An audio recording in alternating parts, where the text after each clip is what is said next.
écoutez Sans Détour, le podcast de Géninem, et je suis ravi de démarrer cette nouvelle saison avec le soutien de la FIT, la Fondation pour l'innovation et la technologie du canton de Vaud. Pour celles et ceux qui ne les connaissent pas, allez voir leur site internet fondation-fit.ch, fondation-fit.ch. Tout comme Géninem, la FIT est dédiée à soutenir celles et ceux qui entreprennent en offrant un cadre propice à l'innovation et à l'audace entrepreneuriale. Et dans cette nouvelle saison de Sans Détour, vous continuez de retrouver des témoignages authentiques d'entrepreneuses et d'entrepreneurs suisses romands qui, à des moments clés de leur parcours et souvent à répétition, ont choisi de faire les choses autrement. Ils et elles partagent, sans détour, leur expérience entrepreneuriale, leur vision du business et de la vie, pour que chaque épisode devienne un moment d'apprentissage grâce à ces partages d'expériences. Je m'appelle Cyril Deléaval, coach chez Géninem, et aujourd'hui j'ai le plaisir de recevoir un de ces entrepreneurs suisses romands, vaudois en l'occurrence, Alexis Steinmann. C'est le cofondateur de Tomplay, une scale-up qui révolutionne l'apprentissage musical avec des partitions interactives. Avec son père Thomas, Alexis va transformer une passion familiale en une entreprise internationale grâce à notamment des innovations techniques et des partenariats avec des leaders mondiaux comme Yamaha. On parle learning by doing, relations clients, customer lifetime value et optimisation de funnel de vente. Alors bonjour Alexis. Bonjour Cyril. Bienvenue dans ce podcast. Merci. Est-ce que tu peux nous dire qui tu es ? Oui, alors je m'appelle Alexis Steinmann, je suis d'origine de Lausanne. Donc je suis suisse, j'ai étudié en Suisse allemande à l'université de Saint-Gall. Et en fait, juste à la fin de mes études, même pendant mes études, en fait, j'ai cofondé une scale-up maintenant qui s'appelle Tomplay, qui est une application pour apprendre à jouer d'un instrument de musique. Tu avais déjà ça en tête pendant tes études ou c'est venu comment cette idée ? C'est venu en fait pendant mes études. On est deux cofondateurs. Donc j'ai cofondé ça avec mon père Thomas. Donc c'est également une start-up familiale. Et en fait, c'est quand les premières tablettes vraiment commençaient à bien marcher sur... il y avait de plus en plus de gens qui avaient une tablette et on a eu l'idée en fait de faire une partition de musique interactive qui propose aux musiciens de nombreuses fonctionnalités qui les aident en fait à apprendre et jouer leur instrument. Et cette idée, vous l'avez eu comment ? Dans le bain ? Vous étiez vous-même musicien ? On est les deux musiciens mais amateurs et d'ailleurs nos clients ce sont principalement des musiciens amateurs et on est les deux pianistes et en jouant avec des partitions, à l'époque c'était surtout des partitions papier ou des partitions PDF, on a eu l'idée de comment offrir une partition interactive, notamment en mettant la musique dans la partition et en proposant aux musiciens la possibilité de jouer accompagné par un orchestre ou par un groupe, comme si vous étiez dans votre salon, comme si vous étiez dans une salle de concert, mais depuis votre salon. Ok, donc ça veut dire que moi je joue au piano et puis je peux avoir, je choisis un morceau que j'aime bien et puis c'est comme si j'avais un orchestre symphonique avec moi. Exactement, ou par exemple si tu souhaites jouer un morceau de Queen, We Will Rock You, admettons au piano, en fait on va enregistrer séparément en studio le piano, la guitare, la basse, la batterie, le chanteur et tu vas pouvoir en fait enlever l'enregistrement du piano et jouer accompagné par le reste du groupe comme si tu étais avec le groupe et la partition va défiler sur l'écran avec la musique au tempo que tu auras choisi et va te donner un feedback sur tes erreurs, elle va t'aider à t'améliorer et il y a toutes sortes de fonctionnalités justement qui t'aident à progresser, à apprendre le morceau. Alors raconte-nous un peu le début, vous avez cette idée de vous dites ça serait cool de jouer avec un orchestre, j'imagine. Comment vous avez fait pour démarrer ? Alors en fait, on a d'abord fait un premier prototype, donc on a interviewé, si on peut dire, des musiciens de différents niveaux qui jouent différents instruments et on a fait un premier prototype avec l'orchestre de la Haute École de musique de Lausanne où on a enregistré vraiment un orchestre, c'était un mouvement d'un concerto de Mozart et on a travaillé avec un premier développeur qui a fait une maquette, donc il y avait la partition qui défilait sur l'écran avec la musique, il y avait toutes sortes de challenges où il fallait synchroniser un enregistrement qui n'était pas forcément régulier avec une partition, donc un élément graphique. Donc on a fait ce premier prototype, on l'a testé beaucoup avec des étudiants aussi à la Haute École de musique, mais aussi d'autres musiciens amateurs qui nous ont dit c'est super, mais ce serait bien d'avoir la possibilité de ralentir le tempo parce que j'arrive pas à le jouer à cette vitesse-là. Ce serait bien de pouvoir s'enregistrer, se réécouter, puis partager son enregistrement par exemple avec son professeur. Et en fait, petit à petit, on a itéré le produit et pendant 3 ans, on a vraiment développé les fonctionnalités de ce produit pour arriver en fait 3 ans plus tard avec un produit qui était quasi final, je dirais. Pas encore commercialisable puisque on propose un modèle d'abonnement et évidemment pour avoir un abonnement il faut du contenu. Et là, c'est vrai qu'on a eu à ce moment-là un gros challenge, c'était ce qu'on allait all-in en investissant beaucoup dans le contenu. Toutes les pistes audio sont enregistrées par des vrais musiciens, donc il faut que tu te représentes, c'est des studios d'enregistrement, c'est beaucoup de travail, ça coûte aussi. Donc là, c'était un vrai pari en fait de se dire, on n'avait pas encore beaucoup de clients, on avait des premiers retours positifs, mais pas encore une grande base de clients. C'était un pari vraiment de se dire, on va à fond ce contenu pour pouvoir commercialiser ensuite un modèle d'abonnement. Ton papa Il faisait quoi dans la vie avant cette aventure? Alors, il fait toujours, lui, il a un background juridique, donc il est avocat. Moi, j'ai un background plus business, donc je gère vraiment la société au quotidien. Lui, il est aussi musicien vraiment confirmé. Il joue différents instruments de musique, donc il est aussi sur la conception du produit. Et sur la partie juridique, bah, voilà, on a des contrats aussi avec les labels, avec Sony, Warner, Universal, et c'est sûr que du coup, une base juridique est aussi très utile. Et juste pour nous donner un ordre d'idée, aujourd'hui, Template, il y a la partie app, il y a la partie desktop. Sur la partie app, il y a combien de téléchargements? Alors actuellement, en tout, on a 1,3 million de comptes qui ont été créés sur la partie app et on a environ 250 000 utilisateurs payants de l'application. En Suisse, ils sont où ces clients? Alors la Suisse, c'est un marché de cœur, si on peut dire. On a pas mal d'écoles de musique, d'écoles privées, de conservatoires qui utilisent l'application. Mais je dirais que le gros est plutôt à l'étranger. Le premier marché, c'est les États-Unis. On est aussi assez fort en France, en Allemagne, au Japon aussi, qui est un marché qui se développe bien et qui est dans nos premiers marchés également. On va revenir après à ça, mais si on revient, ok, vous vous dites, ok, là on va investir dans le contenu, vous enregistrez encore plus de partitions, si je comprends bien, avec des orchestres. Qu'est-ce qui se passe après? Alors effectivement, on investit dans le contenu. Là, on est donc 3 ans plus tard. On a démarré, disons, en 2014, milieu 2014, et on est en 2017 où on a vraiment fait le choix de se lancer à fond dans le contenu. Et c'est vrai que là, bah, du coup, on a 7 studios d'enregistrement qui tournent à plein temps, qui font que d'enregistrer des pièces. Il faut savoir que notre catalogue actuellement, c'est 80 000 partitions, c'est plus de 300 000 pistes audio. Donc c'est un énorme travail d'enregistrement. C'est ce qui fait aussi qu'on est différent des autres. Il n'y a aucune autre application dans le monde ou de partition qui propose des enregistrements de cette qualité.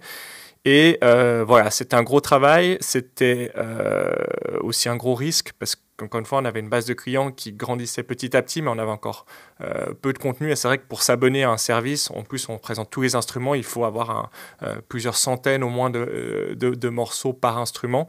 Et petit à petit, en fait, en produisant ce contenu, on a vu que ça commençait à prendre et que la base grandissait, qu'on avait de plus en plus de retours positifs. Et c'est vrai que ça nous a confortés dans cette stratégie-là, mais c'était à l'époque voilà, un gros risque, même si on avait eu quelques retours positifs quand même, et on avait bien testé le produit avant. Testé avec justement, notamment ces étudiantes et ces étudiants. Exactement, et avec toutes sortes de musiciens, on a testé dans le monde entier. Il faut savoir que les partitions, elles se lisent la même chose dans le monde entier. Donc c'est un des avantages qu'on a par rapport à, je sais pas, faire des audiobooks ou faire des vidéos. On n'a pas besoin de traduire en fait. Donc ça, c'est l'avantage. Donc on a pu tester assez rapidement ensuite le produit, même avec des vrais utilisateurs partout dans le monde pour bien comprendre quels étaient les besoins. Et comment vous les avez recrutés, ces premiers utilisateurs? Alors je dirais, on a commencé dans l'écosystème ici dans le canton de Vaud, justement avec la Haute École de musique de Lausanne, avec des musiciens autour de nous qu'on connaissait avec notre réseau. Et ensuite, ils sont venus dans l'application, je dirais, au début vraiment organiquement. Donc c'est des gens qui cherchaient des morceaux sur Google ou qui cherchaient une application dans l'App Store, et ils sont venus organiquement. Et ensuite, on les a contactés vraiment de manière spontanée en demandant s'ils étaient d'accord qu'on s'appelle. Et puis c'est vrai qu'on a eu plusieurs heures de discussion avec ces premiers utilisateurs pour être sûr qu'on ait bien développé un produit qui correspondait à leurs besoins. C'est toi qui faisais ces discussions? Oui, au début, je faisais tout en fait. C'est-à-dire que je faisais le customer support moi-même. Maintenant, c'est plus de 4000 messages par mois qu'on reçoit de nos clients. Donc évidemment, je ne peux pas répondre aux 4000, mais je dirais que même maintenant, je garde un pied dedans dans le sens où je vais quand même chaque mois regarder certains tickets juste pour en fait bien comprendre les besoins et voir qu'on réponde bien aux besoins. Et je suis en contact régulièrement avec toutes les personnes qui font du service client, y compris on a une personne au Japon par exemple, on a des personnes aux États-Unis, parce qu'on a des demandes qui sont différentes en fonction des marchés. Et puis pour moi, c'est essentiel de vraiment bien cerner ces demandes. Et vous êtes combien aujourd'hui chez Template? On est une quarantaine d'employés. Tous ici On a une équipe, un noyau en Suisse, disons, avec plutôt la partie management, la partie admin, finance. On a aussi un développeur qu'on vient de recruter là. Mais je dirais que non, puisqu'on a en fait, nos marchés principaux ne sont pas en Suisse. Donc c'est vrai que par exemple, si on prend l'exemple du service client, moi je dois pouvoir répondre la nuit en fait, puisqu'aux États-Unis, il y a le décalage horaire. Au Japon, il y a encore un autre décalage horaire. Donc on a vraiment des gens sur les marchés qui présente l'avantage aussi qu'on peut bien comprendre en fait la culture de chaque marché. C'est-à-dire que moi, mon équipe au Japon, elle va me remonter des besoins qui sont complètement différents que les besoins qu'on aura en Europe. Il y a autant au niveau du business model, on se rend compte qu'au Japon, ils sont moins habitués à des modèles d'abonnement, même si c'est en train de venir. Ils ont des besoins différents sur les partitions aussi. Ils vont plutôt jouer du J-pop ou des musiques de manga, par exemple. Donc, pour moi, c'est important d'avoir des gens aussi partout qui puissent bien cerner les besoins des différents marchés qu'on représente.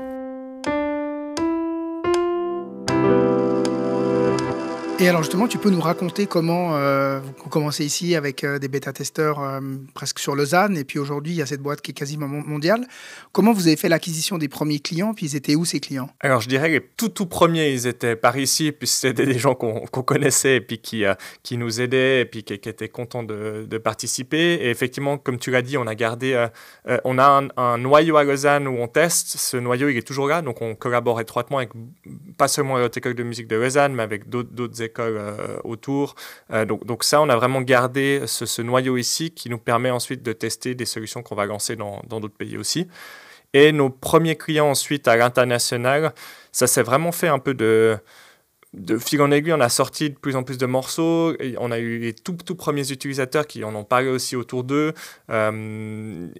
Justement, organiquement, plus on lançait de morceaux, en fait, plus on a remarqué que les gens tombaient sur notre site et enfin, dans toutes les langues. C'est-à-dire qu'on a commencé avec un site en anglais et puis en français, mais on a très rapidement, par exemple, traduit le site en japonais. Et voilà, c'était, et pas que en japonais d'ailleurs, c'était un peu un test. Enfin, on ne savait pas du tout ce que ça allait donner, mais le Japon a pris en fait très rapidement, et actuellement c'est plusieurs millions de visites par année sur le site qui viennent du Japon. Et ça, c'est vrai que c'est des choses qu'on peut pas forcément prévoir, mais on a eu cette stratégie d'aller très rapidement sur tous les marchés, dans toutes les langues, sur tous les instruments et pour les musiciens de tout niveau. Donc on a fait, si on peut dire, feu de tout bois, et je pense que c'était la bonne stratégie parce que c'est parfois pas ce qu'on pense qui va marcher qui marche. Et l'exemple même, c'est vraiment le Japon, où on ne pensait pas du tout que ça allait être. Actuellement, c'est notre 3e marché ou 4e marché, on ne pensait pas du tout que ça allait être le cas au début. Et du coup, qu'est-ce que ça implique quand on est lausannois ici, qu'on fait du business au Japon? Comment ça s'est fait et qu'est-ce que tu as appris? Alors au Japon, c'est une manière très différente de faire du business. J'étais justement en mars rencontré, on a un partenariat justement avec Yamaha aussi, les instruments de musique Yamaha, où sur chaque instrument Yamaha, vous avez un QR code qui vous donne 3 mois d'accès à notre application. C'est eux qui sont venus nous contacter d'abord en Europe, et Yamaha, ça fonctionne de cette manière, c'est qu'ils testent d'abord sur un marché, sur 2 marchés, puis si ça marche bien, après, vous rencontrez l'équipe au Japon qui vraiment pilote tout depuis le Japon. Et puis, c'est vrai que c'est une culture très, très différente. Je suis allé au Japon les rencontrer. Ils étaient super accueillants. Mais voilà, c'est une manière de faire du business qui est différente, où les conversations sont différentes, dans le sens où faut parfois lire entre les lignes, en fait, et pour comprendre ce qu'ils veulent dire. Il y a aussi une culture du travail qui est différente, mais j'étais vraiment impressionné par leur rigueur au travail, en fait. J'ai eu la chance de pouvoir visiter les usines Yamaha au Japon, et c'est vraiment super impressionnant quand vous avez 2000 employés qui fabriquent des trompettes et des saxophones. Je veux dire que j'ai rarement vu quelque chose de pareil ailleurs. Qu'est-ce que ça a de différent? Ils sont extrêmement rigoureux, chacun a sa place dans la chaîne de production. Et je sais pas, je suivais une chaîne de production de trompettes, et voilà, chacun, il y a le graveur qui va graver la trompette, il y a celui qui va former vraiment l'instrument, et il y a carrément 3 personnes qui sont dans des salles insonorisées qui vont tester les trompettes, chaque note une par une, pour voir s'il n'y a pas un mini défaut sur la trompette, et si c'est le cas, elle repart en arrière sur toute la chaîne de production. Enfin, c'est une rigueur dans la chaîne de production, où voilà, nous on a un produit digital, donc c'est pas forcément un monde que je connais bien, mais je dois dire que c'est assez impressionnant de se dire que voilà, tous ces instruments, ils sont faits au Japon et puis ensuite vendus dans le monde entier. Est-ce que tu peux nous raconter comme ça un peu ce partenariat? Donc il y a quelqu'un de Yamaha qui vous contacte. Qu'est-ce qui se passe? Vous faites c'est du online, et après lui il vient ici vous rencontrer. Comment ça s'est fait, ce partenariat? Parce que c'est assez dingue quand même. tous les instruments qu'ils vendent, il y a une pub Tomplay, quoi. C'est ça. En fait, à la base, c'était l'équipe en Allemagne. Donc, en Allemagne, ils ont le siège pour l'Europe qui nous a contactés. L'équipe des instruments à cordes et à vent. Donc, c'est tout ce qui est saxophone, clarinette, violon, violoncelle, etc. Ils nous ont dit, voilà, on cherchait une solution en fait à proposer aux musiciens qui achètent un instrument Yamaha. Et on a trouvé nulle part ailleurs une solution comme la vôtre. Donc, on aimerait faire un partenariat. Et la manière dont ça fonctionne, pour nous, c'est évidemment, alors, autant en termes d'acquisition de nouveaux utilisateurs, mais aussi en termes d'image de marque, c'est quand même une opportunité énorme, en fait. Et du coup, on a été les rencontrer en Allemagne, et le deal, c'est que quand vous achetez un instrument à cordes et à vent Yamaha, vous avez 3 mois d'accès gratuit à Tomplay. Et c'est du win-win, parce que nous, on acquiert des utilisateurs, et pour eux, c'est un moyen de vendre plus d'instruments, en fait, tout simplement. Et voilà, et ça a commencé en Europe. On a testé en Europe, ça a bien fonctionné. Puis ensuite, il y a l'équipe aux États-Unis, Canada, qui sont venus et qui ont dit, voilà, nous, on aimerait faire la même chose. Du coup, voilà, nous on a dit évidemment pas de problème, donc on a lancé aux États-Unis, Canada, Australie, et à ce moment-là, je suis allé à Los Angeles rencontrer les équipes aux États-Unis. Il y avait des représentants de Yamaha Japon, parce que c'est vrai que dans chaque équipe, en fait, il y a des représentants japonais. Et en arrivant à Los Angeles, ils m'ont dit, ça serait pas mal que vous veniez au Japon dans les semaines qui viennent. Et du coup, c'est vrai que j'étais assez surpris, et on a eu une réunion, ils étaient 10 dans une salle, et puis moi, et voilà, ils m'ont dit, nous on trouve super ce que vous faites, maintenant les États-Unis sont intéressés, donc maintenant la prochaine étape, c'est que vous veniez au Japon rencontrer le board au siège, en fait, au Japon. Et du coup, je suis parti au Japon quelques semaines plus tard pour les rencontrer, pour discuter de quelle manière est-ce qu'on pouvait en fait étendre ce partenariat. Et aujourd'hui, ce partenariat, il est étendu ? Exactement. Donc aujourd'hui, il y a encore quelques semaines, ils nous ont demandé de faire des cartes cadeaux Tomplay pour une année d'abonnement qu'on vend maintenant à Singapour. Donc je dirais que ça s'étend petit à petit. Il faut voir que ça prend... Enfin, Yamaha, c'est une énorme machine. Donc ça prend du temps. Le partenariat, il doit vivre, disons. Ça prend le temps qu'il faut. Des deux côtés, il faut que la confiance se crée. Mais là, on l'étend petit à petit, effectivement, aussi à l'Asie, qui est une région pour eux extrêmement stratégique, le siège étant au Japon. Merci. Et ça vous a donné envie de faire d'autres partenariats avec d'autres fabricants d'instruments, ou il y a une sorte d'exclusivité, et puis, je ne sais pas si tu peux en parler. Oui, je peux en parler. Alors, sur Yamaha, en fait, c'est sur les instruments à cordes et à vent, donc les instruments que j'ai mentionnés. Il est exclusif, c'est-à-dire que Yamaha ne peut pas travailler avec une autre application sur ces instruments, et nous, on ne peut pas travailler avec un autre fabricant d'instruments. Par contre, ce n'est pas sur les pianos, et du coup, après Yamaha, on a été contacté par Kawai, qui est une autre marque d'instruments, qui est la marque numéro 2, en gros, après Yamaha, qui voulait lancer ça au piano, avec nous sur les pianos. Donc du coup, on a fait un partenariat avec Kawai sur les pianos. Et là encore, c'est eux qui vous appellent, c'est pas toi qui démarches ? C'est eux qui nous appellent, exactement. Je sais Kawai, j'ai un doute comment ça s'est fait, parce que c'est pas moi qui l'ai fait, mais je crois qu'ils nous ont contactés via le support. Yamaha, à la base, ils nous ont envoyé un ticket via le Customer Support. Donc il faut voir, justement, on en reçoit 200 par jour, entre 100 et 200 par jour. Et du coup, il y a une personne de mon équipe qui fait « si jamais...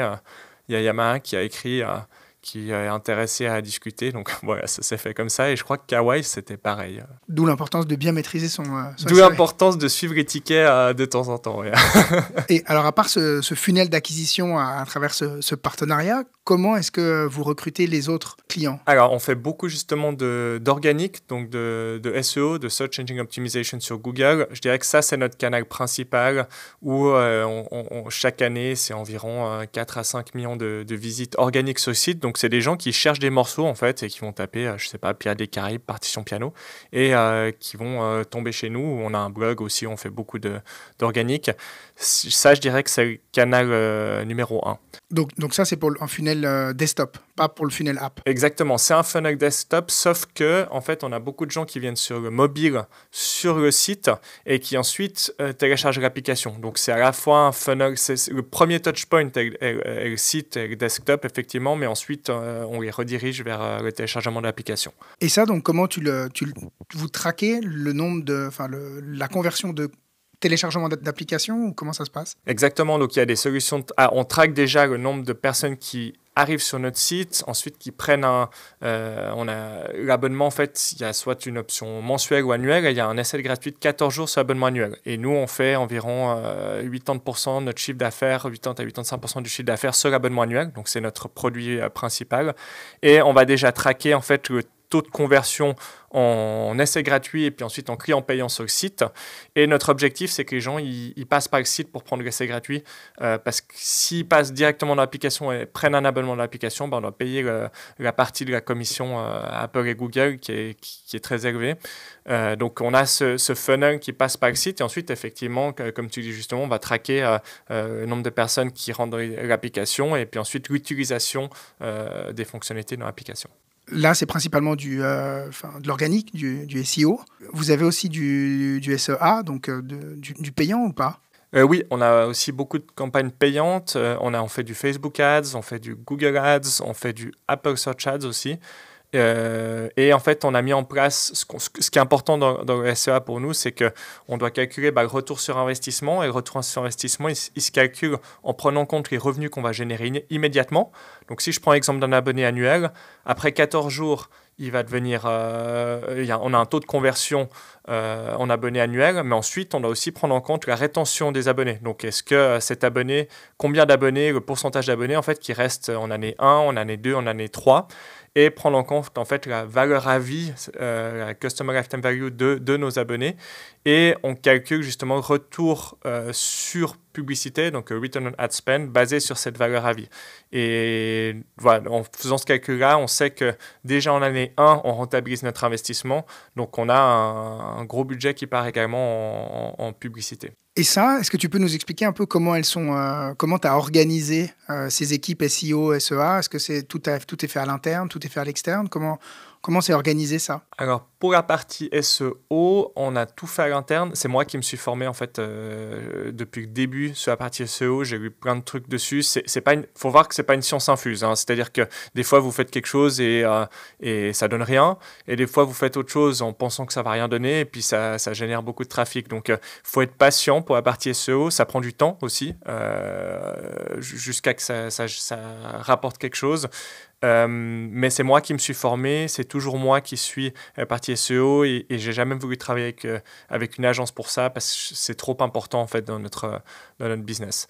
Et aujourd'hui, vous êtes combien à gérer cette partie SEO ? Alors, je dirais, moi, je vais donner les directions sur quel contenu est-ce qu'on veut développer. Par exemple, là, on fait beaucoup des outils gratuits pour musiciens qui nous permettent ensuite de créer des comptes. Donc, on a des métronomes en ligne, des accordeurs en ligne. Et ça, c'est moi qui donne l'impulse. Et ensuite, j'ai 2 personnes dans mon équipe qui sont vraiment sur le contenu, donc content writer, qui vont vraiment écrire les articles, qui vont faire l'effort d'aller chercher les mots-clés, etc. Mais je dirais que c'est principalement moi qui pilote avec mon chef marketing aussi qui suit ça avec moi. Et quand tu dis que tu as dû te former, ça veut dire quoi ? Ça veut dire regarder des tutos sur YouTube ? Ça veut dire aller pour faire une nouvelle école, je sais pas, en Californie, à Paris ? Comment tu t'es formé, toi ? Non, moi, je me suis formé 100% en ligne. Donc, j'ai regardé effectivement pas mal d'articles. Il y a des millions d'articles là-dessus. Voilà, j'ai regardé pas mal d'articles. Il y en a des biens, des moins bien. Et puis ensuite, c'est juste le faire. C'est-à-dire qu'on a commencé à... justement, je parlais du japonais. On a commencé à traduire en japonais. On a vu que... Actuellement, le Japon, c'est le pays qui nous rapporte le plus de trafic organique sur le site. Voilà, ça génère un apprentissage. Ensuite, on a testé dans d'autres langues. On a essayé de regarder quel contenu organique génère le plus de trafic. Mais le plus de trafic ne veut pas forcément dire le plus de conversion payant. Donc, on a justement certains outils qui génèrent énormément de trafic, mais qui génèrent peu en payant. Et derrière, on va avoir des articles de blog beaucoup plus ciblés, donc qui vont faire moins de trafic, mais qui vont générer plus de conversions payantes. Donc, ils sont tout aussi intéressants, voire plus.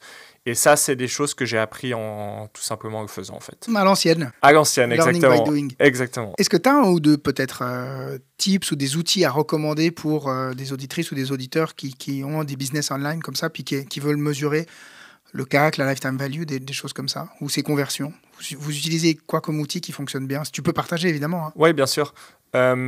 Alors, sur la partie publicité payante, pour mesurer les conversions, nous, on a simplement Google Analytics 4. Et puis, ensuite, sur la plateforme Google AdWords ou sur la plateforme Facebook Ads, si vous intégrez Pixel directement sur le site, vous avez la possibilité de mesurer tous tout le funnel jusqu'à la conversion, jusqu'au revenu généré.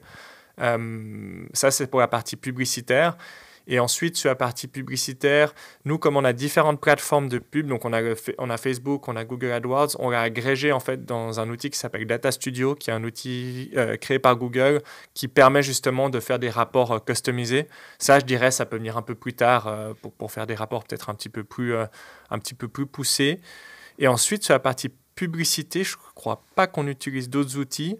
Pour la partie organique, pour la partie recherche de mots-clés, parce que du coup, en fait, par exemple, admettons que je veux écrire un nouvel article de blog maintenant, je vais chercher en fait sur quels mots-clés est-ce que je veux positionner mon article de blog. Donc, quels sont les mots-clés les plus importants.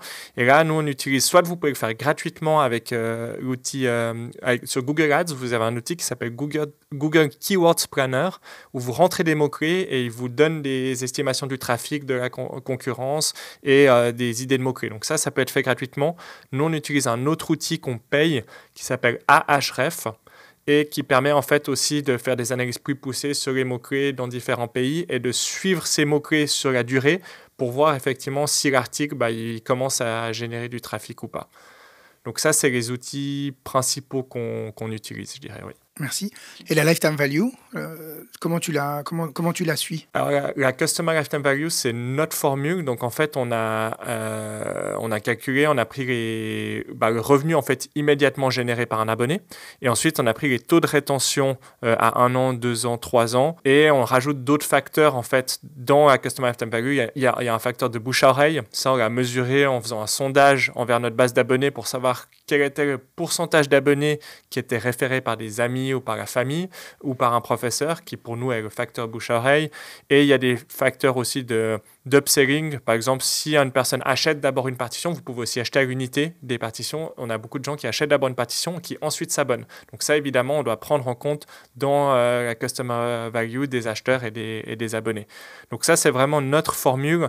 Ensuite, il y a des outils qui existent pour calculer, par exemple, les taux de rétention. Ce n'est pas nous qui les calculons, ça c'est calculé par des outils. Et nous, par exemple, sur les parties abonnement, on utilise un outil qui s'appelle Chartmogul, qui permet en fait d'agréger toutes les données des abonnés sur une plateforme. C'est vraiment pour les modèles d'abonnement.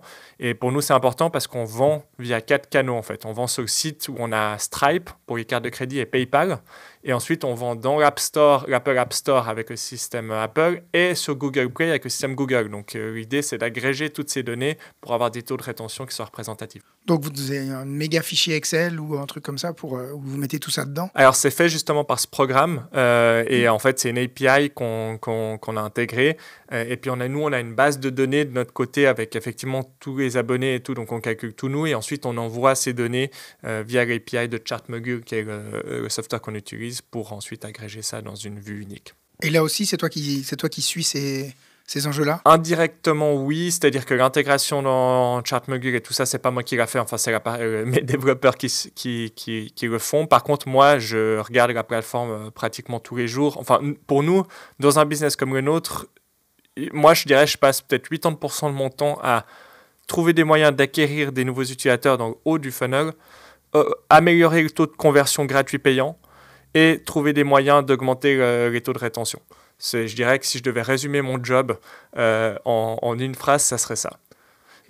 Parce que tout est là pour nous. Maintenant, on a une société qui est stable, qui a une bonne croissance, mais la question, c'est comment est-ce qu'on peut continuer sur cette ligne et accélérer à la croissance. Et du coup, au-delà de ces optimisations, donc avoir plus de gens qui viennent sur ces différents, dans les apps ou sur le site, et puis d'avoir des meilleurs taux de conversion, il y a quoi d'autre comme stratégie de croissance pour vous? Une des stratégies, c'est évidemment les partenariats dont on a déjà parlé.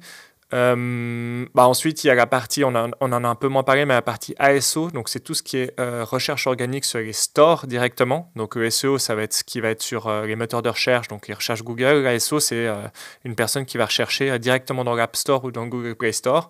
Ça, c'est une partie qui devient aussi importante. Et c'est très différent du SEO? Oui, c'est complètement différent parce qu'en fait, le SEO, on a des gens qui vont chercher des morceaux surtout. Donc sur Google, ils vont taper, encore une fois, l'exemple de partition, PADK et piano. Par contre, dans l'App Store, ils vont ça va être des recherches qui seront beaucoup plus larges, comme par exemple application de partition ou juste saxophone. Donc la stratégie est complètement différente. Sur l'App Store, il y a aussi la question des featuring. Donc en fait, l'application peut être featurée par l'équipe éditoriale Apple ou Google. Et ça, c'est aussi un enjeu qui est important. On a déjà été featuré par Apple comme l'une des 10 meilleures applications au monde pour jouer de la musique. Ça aide à faire des téléchargements et c'est quelque chose qui s'alimente en faisant des nouvelles mises à jour, en les présentant à Apple. Donc ça fait aussi partie de la stratégie. Et donc ça veut dire que là, vous êtes en relation avec Apple directement ou c'est juste eux qui décident dans une pièce sombre, on ne sait pas ce qui se passe? Alors, je dirais que oui, on est en relation avec les équipes Apple, on sait qui c'est, ils nous aident aussi à améliorer l'application, ils nous donnent des conseils. Par contre, voilà, ça reste le processus pour être featuré, ça reste un processus qui est très transparent et c'est pas que j'appelle le manager Apple, je lui dis est-ce que je peux être featuré samedi prochain, quoi. Comment elle s'est passée la démarche d'être featuré? Nous, on savait même pas qu'on était featuré dans cette liste des 10 meilleures applications pour apprendre la musique. En fait, c'est eux qui ont décidé et ils nous ont simplement mis dans la liste et ils ont fait leur graphique et on est apparu tout d'un coup sur la homepage de l'App Store du jour au lendemain. Et moi, je ne le savais même pas, en fait. On a vu, parce qu'on a eu tout d'un coup un pic de téléchargement. Dans certains cas, ils nous demandent des graphiques spéciaux pour une feature aussi. Ça peut arriver. Donc, il n'y a pas vraiment de règles. Si vous demandez des graphiques, il faut répondre très vite et il y a des deadlines qui sont hyper serrés. Mais voilà, ça tout dépend de où est-ce que vous êtes placé. Et c'est pas vous du tout qui avez la main mise dessus. C'est-à-dire qu'encore une fois, nous, on peut dire ce qu'on aura fait de nouveau dans l'application, qu'on a soumis une mise à jour, qu'on pense que c'est intéressant pour une feature. Mais c'est ensuite eux qui décident, évidemment. Et il y a plein de fois où on l'a fait et puis ça n'a rien donné. Et puis, à contrario, il y a plein de fois où on ne l'a pas fait et tout d'un coup, il y a eu une feature comme justement ce classement des 10 applications pour apprendre à jouer d'un instrument. Et le processus est plus ou moins la même chose avec Android? Alors Android, pour nous, c'est plus récent. On l'a lancé après. Oui, c'est plus ou moins la même chose. On a été featuré dans certaines listes, mais on est moins en contact direct avec l'équipe Android. Il y a aussi beaucoup plus d'applications Android. Donc oui, en tout cas, c'est un peu le processus est un peu le même. Par contre, vous pouvez pas sur Android, je crois, faire des demandes de features. C'est-à-dire que il y a des événements que vous pouvez pousser. Puis ensuite, eux, ils considèrent pour des features, mais le processus est un peu moins précis, si on peut dire qu'avec Apple, vous avez vraiment un formulaire pour faire des demandes.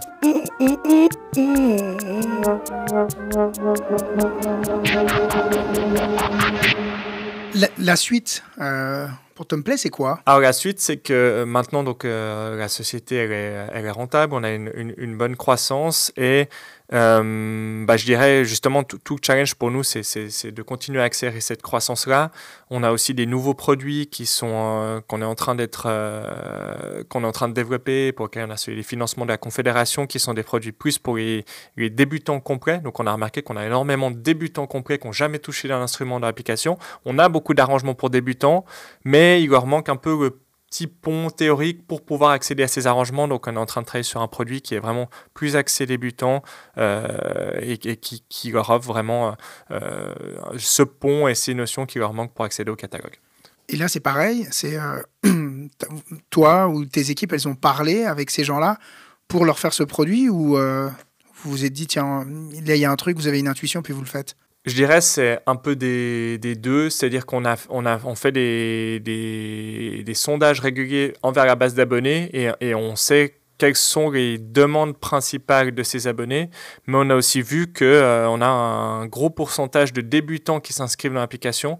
On a aussi vu que sur les publicités, on a beaucoup de débutants qui en fait voient les publicités ou même recherchent organiquement quelque chose et que ces débutants ils convertissent moins bien en payant que le segment intermédiaire. Et je reviens à ce que je disais, que je passe 80% de ma journée sur les taux de conversion, etc. Ça en fait partie. Donc en fait tout est lié à ce funnel de conversion, mais au final ça touche le produit, les canaux marketing, etc. Et là en l'occurrence on est dans le produit et c'est vrai que on pense pouvoir améliorer de beaucoup les performances de la publicité, les performances organiques et le funnel de conversion l'application en proposant un produit qui soit plus adapté à ces débutants, qui représente déjà une grosse partie de la base, mais qui convertit moins bien. Comment tu sais que c'est des débutants? Tu leur demandes ou vous enregistrez, enfin vous pouvez écouter puis vous constatez que c'est des débutants? Comment? Dans les écrans de démarrage, donc dans l'onboarding de l'application, on va leur demander quel est leur instrument, quel est leur niveau et leur style de musique préféré. Donc avec ça, on peut déduire le pourcentage des débutants. Et aujourd'hui, le pourcentage de débutants ou enfin je sais pas quels sont les différents niveaux ou paliers que vous avez. C'est quoi à peu près? Disons que voilà, nous c'est principalement les musiciens amateurs qu'on vise, donc on a tout le segment intermédiaire et c'est vraiment tous âges, tout pays. Donc on va avoir à la fois des enfants qui utilisent l'application dans le cadre d'une école de musique, on va avoir beaucoup de retraités qui ont joué d'un instrument de musique et qui ont envie de reprendre et qui s'éclatent à jouer avec le band, avec l'orchestre justement et utiliser les fonctionnalités.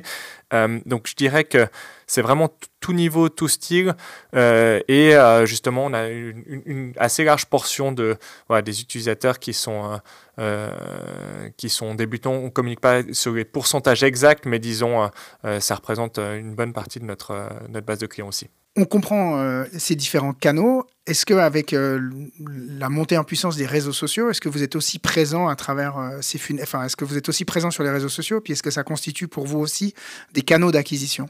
Alors oui, je dirais que sur les réseaux sociaux, il y a différents aspects. Ce qu'on fait beaucoup avec Tomplay, c'est qu'en fait, on a des influenceurs. Donc souvent, c'est des musiciens qui se mettent en scène sur YouTube, qui publient des vidéos. Certains, ça va vraiment d'un influenceur avec 10 000 abonnés jusqu'à des influenceurs qui ont plusieurs millions d'abonnés.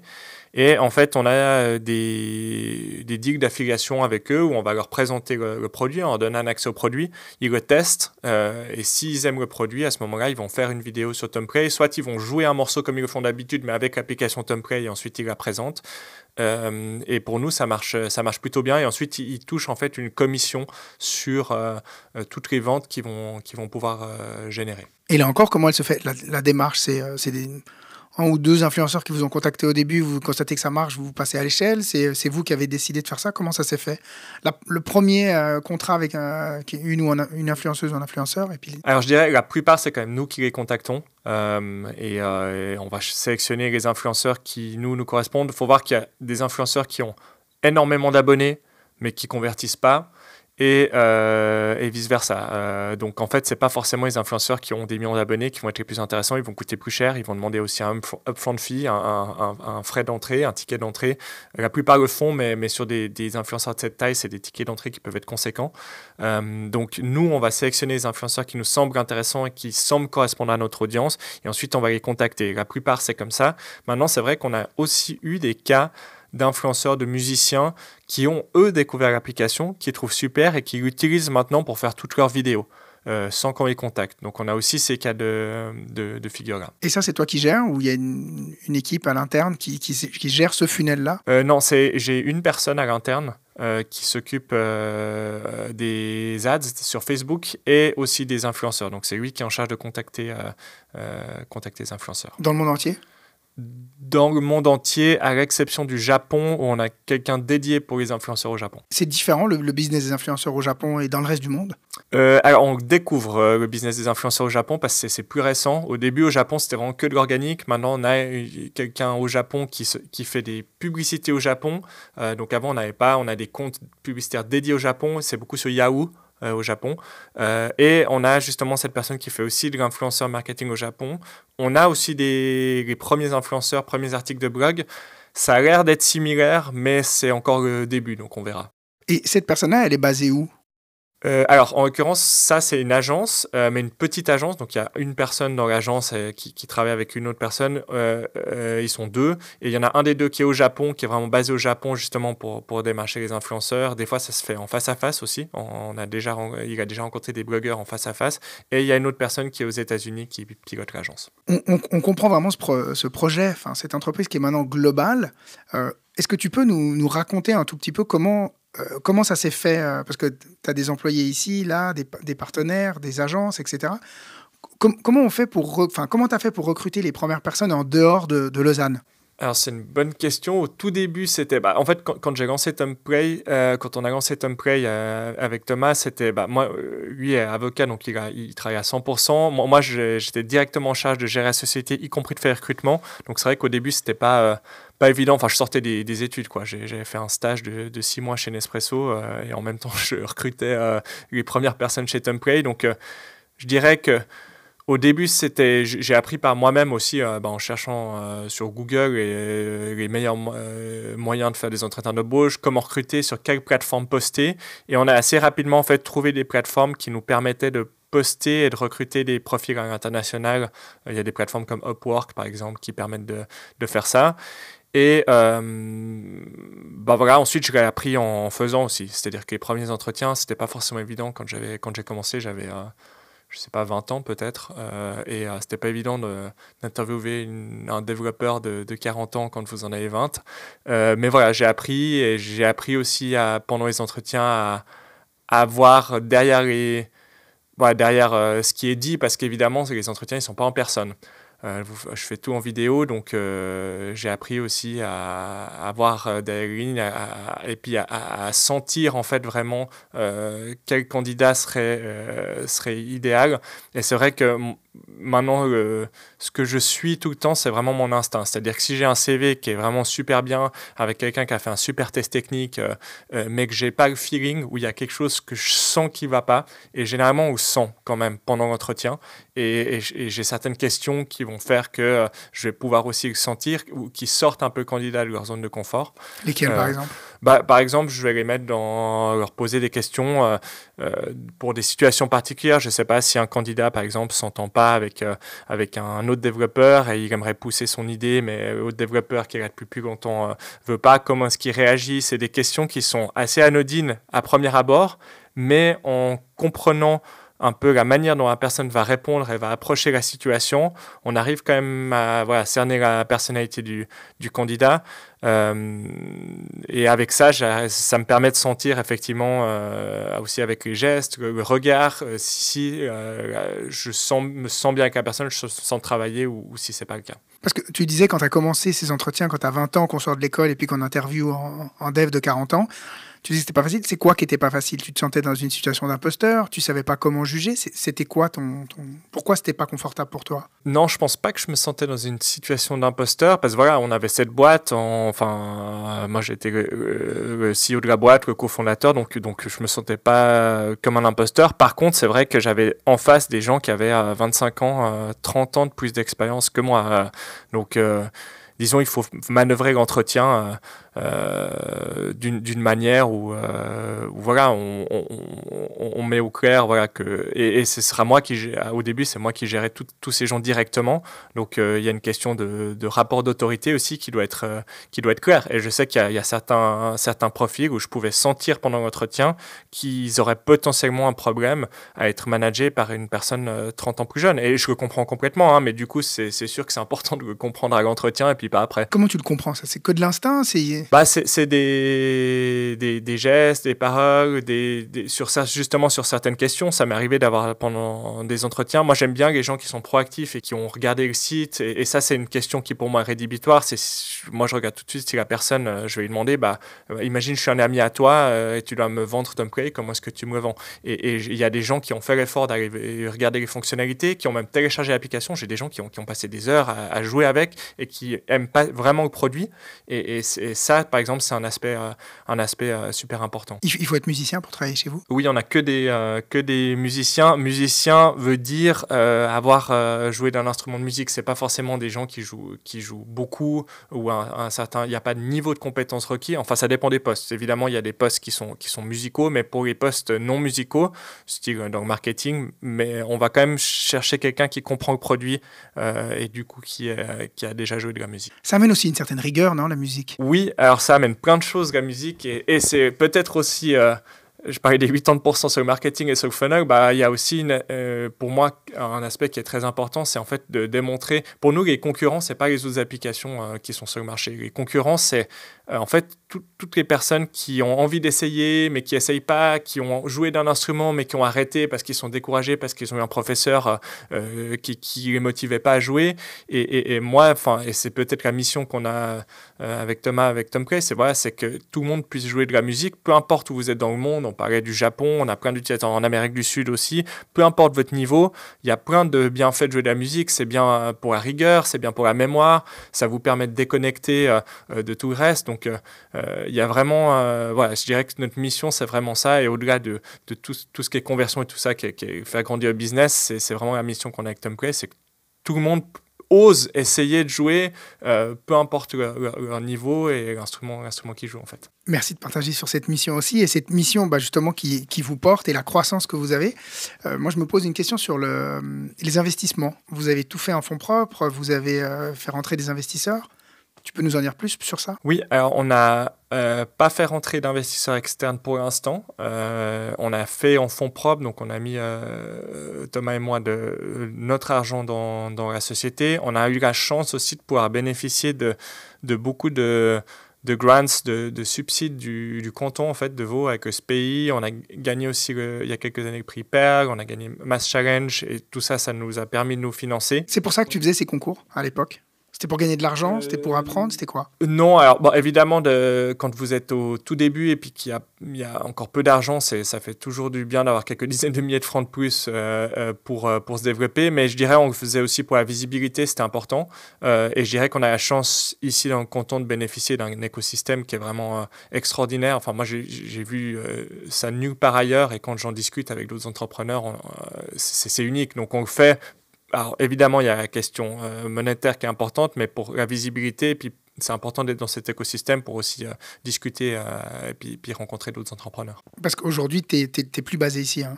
Alors, aujourd'hui, on a nos bureaux qui sont basés ici, qui sont à Puy, bientôt qui seront à Lausanne. Moi, je voyage beaucoup. Je suis en Zurich et Lausanne. Je voyage beaucoup parce qu'évidemment, une partie de nos équipes qui est pas ici. Mais on a le siège qui est toujours à Lausanne. Et aujourd'hui, avec tout ce voyage que tu as fait depuis toutes ces années, si aujourd'hui tu avais l'occasion de parler au Alexis de 2014, tu lui dirais quoi? Alors, je lui dirais que, encore une fois, quand j'ai commencé, c'est vrai que j'avais aucune expérience professionnelle. J'ai pu faire grandir la société là où elle est aujourd'hui. J'ai aussi fait plein d'erreurs sur la route, de choses qui m'ont appris beaucoup de choses. C'est vrai que maintenant, j'ai plus de recul avec ces quasi 10 ans de Tom Cray. Et puis, sur le moment, quand j'ai lancé, j'avais moins de recul. C'est une grosse pression quand même. C'est-à-dire déjà, on était sur fonds propres, comme tu l'as dit. On devait recruter des gens très rapidement, grandir, répondre à des clients. Ça, c'est une pression qui est sous-estimée aussi. Moi, ça me mettait au début beaucoup de pression d'avoir des clients qui étaient, des fois, ils ne comprenaient pas comment utiliser, donc il fallait les appeler, leur écrire. Et plus on avançait, plus on avait de tickets. Donc au début, c'était 2 par semaine. Puis après, tout d'un coup, c'était 10 par semaine. Et puis ensuite, c'était 30 par semaine. Et ça, c'est vrai que j'y étais pas tout à fait préparé. Donc si je devais refaire et puis parler à mon Alexis d'avant, je pense que j'aurais quand même pu bénéficier d'avoir quelques années d'expérience quand même ailleurs dans une société avant de le faire, mais je regrette pas du tout. Mais c'est vrai que j'aurais peut-être fait quand même quelques années ailleurs, et je lui dirais peut-être disons que c'est normal de faire des erreurs, même et que j'avais pas d'expérience, et c'est vrai que je me pardonnais très peu au début parce que c'était encore une fois mon première expérience professionnelle. Je devais me prouver aussi beaucoup de choses à moi-même, et maintenant avec la distance, je me dis qu'on a plutôt bien fait, et puis d'être peut-être un petit peu plus tolérant avec moi-même du tout début. Parce que ça veut dire quoi, tu te pardonnais pas? Quand on faisait les choses, encore une fois, je n'avais aucun élément de comparaison. C'est pas comme si j'avais fait 4 ans ou 5 ans dans une corporate avec un boss qui me donnait du feedback, en fait. Alors, il y a Thomas qui me donnait du feedback, clairement, mais voilà, il avait son métier à côté à 100%, donc c'est moi qui vraiment gérais toute la société, toutes les opérations. Et j'avais personne qui me disait quoi faire, personne qui me faisait un retour sur mon travail. Et évidemment, vous avez des employés, vous pouvez leur demander, mais c'est assez délicat au début, quand vous avez quelques employés, de leur demander un retour, surtout quand quand l'employé en question a 25 ans de plus. donc j'avais très peu de retours sur mon travail, et ce qui fait que du coup, quand il y avait quelque chose qui n'allait pas dans le sens que je voulais, mais qui était même indépendant de ma volonté, c'est assez vite fait de se mettre la responsabilité sur soi, en fait. Et tu te fâchais contre toi-même? Ouais, je me fâchais pas, mais disons, c'est vrai que ça rajoutait une pression sur mes épaules, en fait. Et c'est vrai qu'on n'avait pas d'équipe de management, les responsabilités n'étaient pas partagées, elles étaient énormément sur mes épaules. Et c'est vrai qu'avec la distance, voilà, on a une belle trajectoire, ça fonctionne bien, on a une belle communauté. Et avec la distance, je pense que j'aurais pu être effectivement un petit peu plus tolérant avec moi-même et accepter le fait que dans chacun des parcours, dans chacune des sociétés, il y a des erreurs qui sont faites en route. Et moi, ça m'a permis d'apprendre énormément sur le plan à la fois personnel et pour la société. Et justement, peut-être cet rapport avec ton père, avec ton associé, comment ça se passait? Vous étiez sans arrêt continuellement en relation, je dirais WhatsApp ou autre, enfin cela. C'était une fois par semaine, vous voyez, 2 fois par mois. C'était comment vous échangiez au début? Alors au début, on était plus en relation, lui justement à son métier d'avocat à 100%, mais lui c'est sa passion aussi. Enfin, il est musicien, il a la conception aussi du produit. Donc oui, on était beaucoup en contact. Presque tous les jours, je dirais. Par contre, il n'était jamais vraiment dans l'opérationnel, sauf un peu sur la partie production des morceaux, mais disons, toute la gestion de la société, il m'a fait confiance, en fait, depuis le début. Et pour ça, je le remercie, parce que c'est vrai que pour lui, c'était pas évident non plus. Il m'a fait confiance depuis le début. J'étais libre de faire ce que je voulais, de recruter qui je voulais, de prendre vraiment toutes les décisions. Et c'était des fois des décisions, sur la partie marketing, la partie publicitaire. On a fait le pari de développer un modèle publicitaire. C'est des millions qui sont investis dans ces. Donc c'est des décisions qui sont loin d'être anodines. Et il m'a fait confiance. Il m'a accompagné. Au début, quand justement j'avais pas du tout d'expérience, il m'a accompagné dans le processus, et pour ça, je en suis reconnaissant, et ça m'a permis aussi d'arriver là où on est. Et votre relation, c'est toujours une relation père-fils? C'est une relation d'associé? C'est un mix des deux? Tu la qualifierais comment? Je dirais c'est un mix des deux, c'est-à-dire qu'on a une relation père-fils, et évidemment l'important, je dirais, dans une relation, parce qu'on a le côté père-fils, on a le côté associé, donc l'important, c'est de faire un peu la part des choses, c'est-à-dire qu'on a chacun un peu nos domaines de compétences. Moi, tout ce qui est marketing digital, croissance, modèle, la gestion de la société, c'est vraiment moi qui m'en occupe. Lui, évidemment, il a des connaissances et des compétences juridiques que j'ai pas. Aussi, sur la conception du produit, sur la partie musicale, il est plus pointu. Et je dirais que nous, ça a bien fonctionné parce que chacun a respecté, en fait, le domaine de compétences de l'autre, et donc on n'empiétait pas. Par contre, on posait quand même les bonnes questions, mais de manière plutôt humble, sans vraiment, en sachant qu'il y en a un qui est expert sur un sujet et l'autre expert sur l'autre. Et ça nous a permis d'éviter, je dirais, les conflits qu'il peut y avoir quand dans les sociétés familiales. Il y a des situations qui, évidemment, vous rentrez aussi le soir. Au début, quand j'avais 20 ans, je me touchais pratiquement pas de salaire, donc je vivais chez mes parents, donc vous travaillez la journée, puis ensuite vous êtes à la maison de nouveau à discuter du travail, donc ça peut créer des situations qui sont tendues. D'où l'importance, effectivement, de bien définir les rôles dans la société et de bien respecter, si on peut dire, cette définition. Et ça s'est fait naturellement en parlant? Oui, ça s'est fait naturellement en parlant, et surtout qu'on avait justement de base certains domaines de compétences qui sont très différents, donc on est très complémentaires, je dirais, et en parlant. Et c'est vrai que il y a aussi des conflits qui sont forcément inévitables sur certains sujets. C'est aussi 2 générations différentes, donc 2 manières de fonctionner qui sont différentes. Donc évidemment qu'il y a des conflits, mais effectivement d'en parler et puis de bien définir les rôles, ça aide à pouvoir les prévenir. Qu'est-ce qu'il faut vous souhaiter pour la suite? De continuer à grandir et de continuer à avoir une communauté de musiciens de plus en plus grande, et qui est de plus en plus pour nous, c'est de plus en plus de gens qui jouent de la musique dans le monde et qui découvrent ça avec Tom Price. Ça serait super. C'est ce qu'on vous souhaite. Merci. Merci beaucoup. Merci. Nous sommes arrivés au terme de cet échange avec Alexis qui a partagé avec beaucoup de transparence les coulisses de Tomplay. J'ai particulièrement apprécié son approche learning by doing. Sans attendre d'être un expert, Alexis est à peine sorti de l'université. Alexis s'est formé lui-même aux compétences indispensables pour accompagner la croissance de Tomplay, illustrant très bien qu'on peut acquérir des savoir-faire en chemin, même des savoir-faire très techniques, comme peut être le SEO ou les funnels de vente. Je retiens également son choix de rester en contact permanent avec ses utilisateurs, d'abord avec ses bêta-testeurs à Lausanne et ensuite en apportant une attention toute particulière aux emails et aux messages du SAV. C'est grâce à ça qu'Alexis, à mon avis, a réussi à comprendre leurs besoins réels pour y répondre évidemment, mais en faisant ça, il augmente et il améliore non seulement leur fidélité, mais c'est ça qui aussi permet d'alimenter les prochaines améliorations et les prochaines innovations qui font la force de Tomplay. Et comme pour beaucoup d'autres réussites entrepreneuriales, on retrouve également chez Tomplay l'importance de maîtriser les fondamentaux financiers, ces fameux economics. Dans le cas de Tomplay, le coût d'acquisition client, évidemment le CAC, et la lifetime value, la LTV. Cette compréhension permet à Alexis de piloter de manière très précise, et il nous l'explique, ses investissements en intégrant la notion de retour sur investissement. Et enfin, ce qui m'a beaucoup impressionné, c'est son obsession pour la croissance. Ça le pousse à analyser et à optimiser chaque canal d'acquisition, que ce soit le SEO, les campagnes payantes, les partenariats, mais aussi la partie desktop, la partie app, sur Apple, sur Android. Et on sent chez Alexis une gestion très, très minutieuse de ces différents funnels de vente. C'est, selon moi, une des clés essentielles de son succès qui dure, et je lui souhaite qu'il va continuer de durer. Et avant de conclure, comme d'habitude, si vous avez aimé cet épisode, n'hésitez pas à le partager avec 2 ou 3 de vos amis qui pourraient être intéressés pour faire grandir notre communauté et continuer de recevoir des invités intéressants tout au long de cette nouvelle saison. Et vous dire encore que si vous voulez rester informé de l'entrepreneuriat dans les cantons de Genève et Vaud, abonnez-vous à la newsletter mensuelle de Genilem via notre site internet genilem.ch. Voilà, c'était Cyril Delaval, coach au sein de Genilem. Merci pour votre écoute. Si vous avez des questions ou des commentaires, n'hésitez pas à me les remonter, à me contacter. Et dans tous les cas, on se retrouve très vite. Je vous embrasse, je vous embrasse. Prenez soin de vous et de celles et ceux que vous aimez. Bye bye.